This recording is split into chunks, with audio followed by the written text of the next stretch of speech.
Alright guys, so Jason Witt and Matthew Semelsberger. This fight is a welterweight fight at UFC Fight Night Edwards versus Muhammad. Jason Witt and Matthew Semelsberger. This fight is literally 50-50, minus 120 for the near even favorite in Matthew Semelsberger, and then minus 105 for the near even underdog in Jason Witt. Literally 50-50 in these betting odds, and if you look at the tabloid predictions, it is literally 50-50 as well.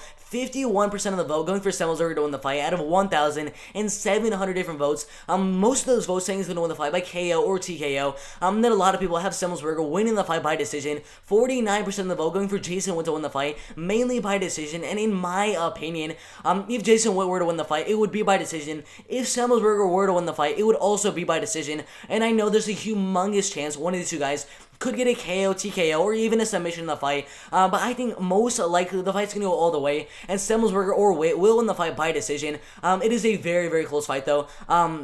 Jason Witt, 34 and a half years old. Matthew Semelsberger, 28 years old.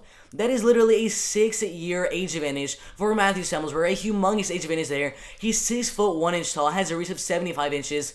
I mean, a 5-inch reach advantage, and then a 3-inch height advantage, and then a 6-year age advantage. So many advantages: the age, the reach, and the height advantage for Matthew Semelsberger in the fight. That is definitely going to play a factor in the fight. But if you look at Matthew Semelsberger, you look at his last couple of fights. He's 7-2 as a professional fighter. As an amateur, lost his first fight by second round guillotine. Got 5 straight wins in a row. Fought William Knight, who's in the UFC right now. Lost a fight by second round knockout.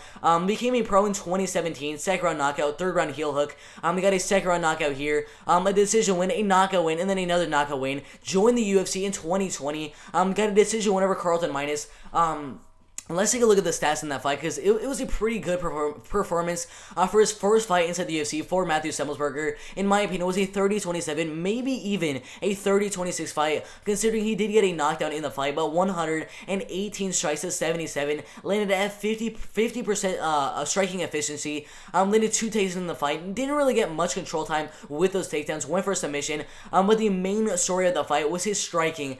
In the first round, absolutely dominant, 43 significant strikes to 15, 29-20 in the second round. We definitely know he won the fight. In the third round, it was pretty close, 46 to 42. I definitely thought he won that one. One of the judges thought it was 29-28. I'm not really sure why, but it was a very, very good performance for Matthew Semelsberger in his first fight inside the UFC. He showed he has a really, really good striking against another really, really good striker in what's his name, Carlton Minus. But now he is fighting Jason Witt, and man, this dude, I mean, he goes for a takedown over and over and over again. That is just what he does.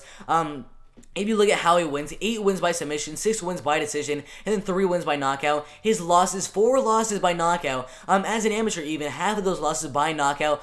So the main thing is, Jason Witt does not have the best chin, even inside the UFC against Takashi Salto. He lost the fight by first round knockout. So Matthew Semelsberger, who has a lot of knockouts on his record right here, as you guys can see, his main way of trying to win the fight would be to win the fight by knockout, get some knockdowns in the fight, just dominate the fight on the feet, because Jason Witt definitely has the reach disadvantage and the height disadvantage, so that is definitely going to play into Matthew Semelsberger's advantage on the feet, and increase the likelihood that he gets a knockout in the fight. But in my opinion, I don't see a knockout from Matthew Semelsberger. Jason Witt, I mean, he's so good at taking you down, ground and pounding you over and over and over again, going for submission after submission after submission. You just look at his first win inside the UFC. He literally allowed his opponent 1 significant strike on him.